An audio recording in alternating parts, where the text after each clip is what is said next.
The mark of a good dungeon master, in my opinion, isn't being a master voice actor or writing out some incredible George R.R. Martin interwoven plot or even being a great world builder like Lucas or Rowling, but rather being a DM who is always willing to work on their craft, which I think for me anyways is kind of akin to admitting you're not the perfect dungeon master. No one is, myself included. I've already done a video on big dungeon master taboos to avoid, and if you haven't seen it yet, it's definitely one that I would recommend. But in this video, I want to talk about a few things that dungeon masters and game masters of all skill levels can work on, from new dungeon masters running their first few Dungeons & Dragons campaigns, all the way to experienced veterans. Again, guys, these are not mistakes, like you're doing that wrong or your fun is wrong, but rather a look into a few habits we can all get into that can be worked on and improved. The first dungeon master mistake is one that I probably see the most even from veteran DMs, and that's calling for rolls at the wrong time. This is a twofold problem and something that I have been consciously working on myself.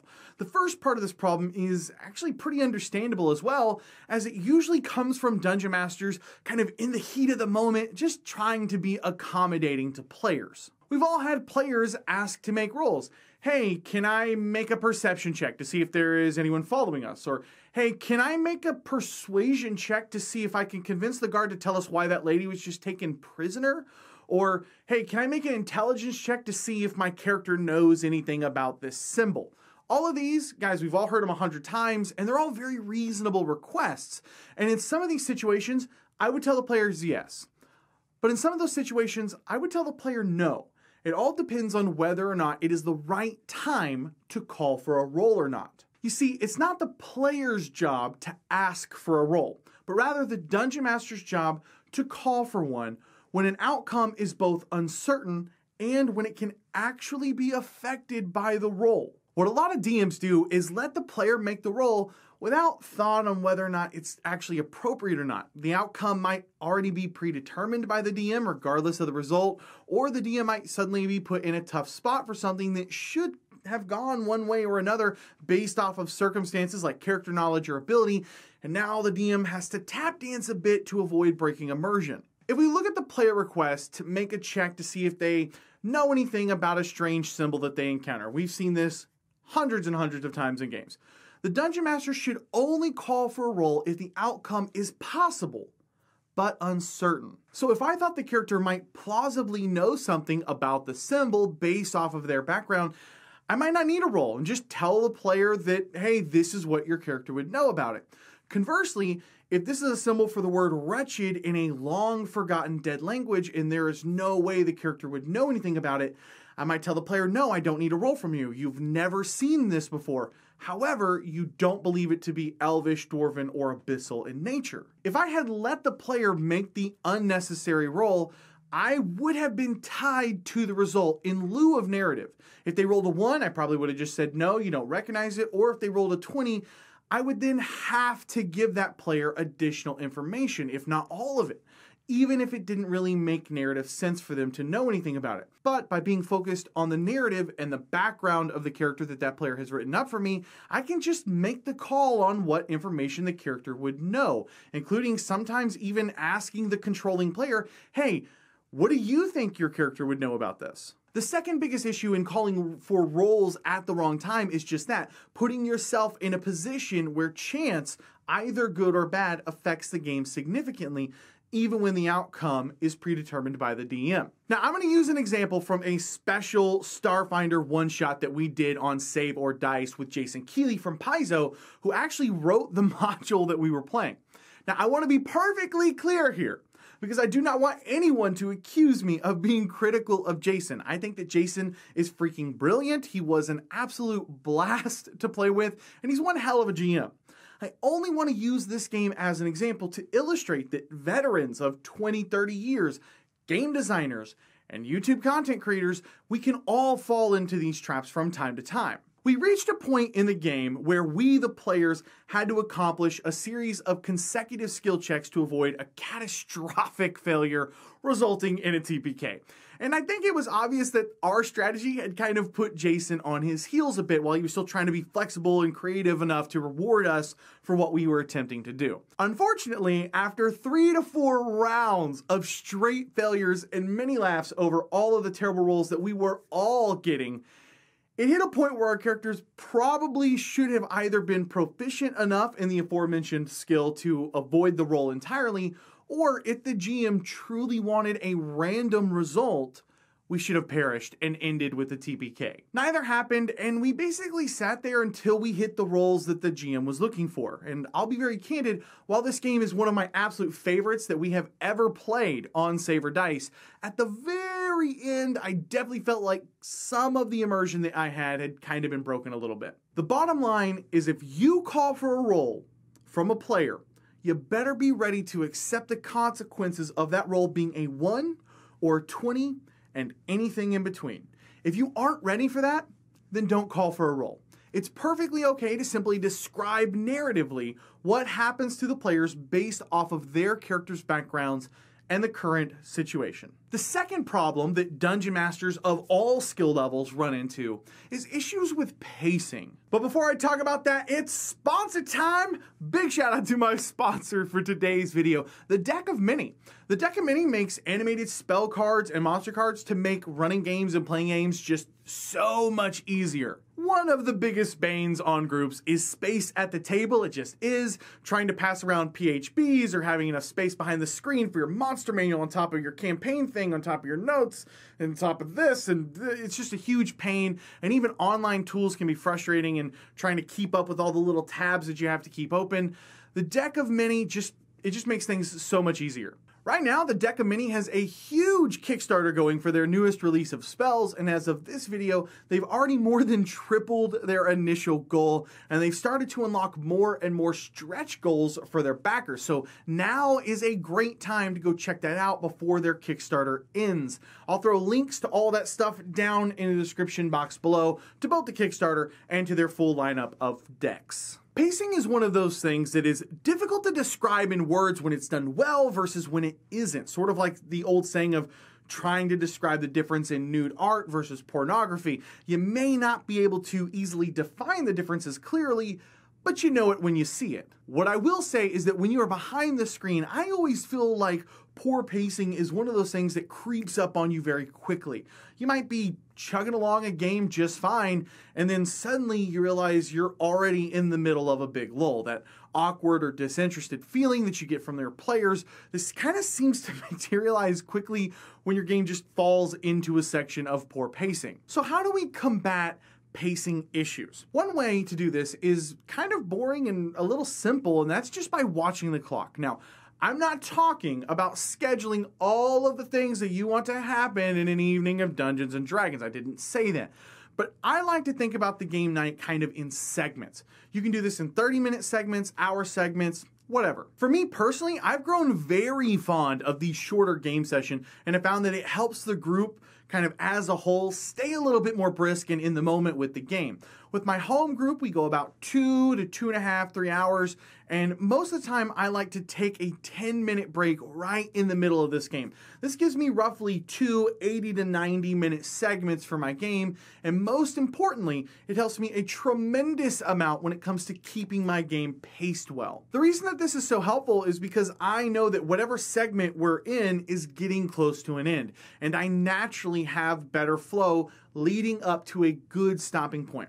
I follow that up by purposefully trying to end both the segment into our break on a cliffhanger and the end of the night on a cliffhanger. I always try to leave my players wanting more and really try to avoid just pushing through, especially with things like long combats. This gives my players energy when we sit back down that there is something to do, something to be accomplished instead of starting at the resolution of a conflict. There is a big difference in taking a break right as the players encounter a terrifying dragon, knowing that there will be excitement and energy when we sit back down, versus coming back from break after the fight and having everyone kind of just like look around and try to figure out what to do next. Sitting down to the words roll initiative is a lot better than, okay, so what do you guys do now? I don't know, I guess I'll check for loot.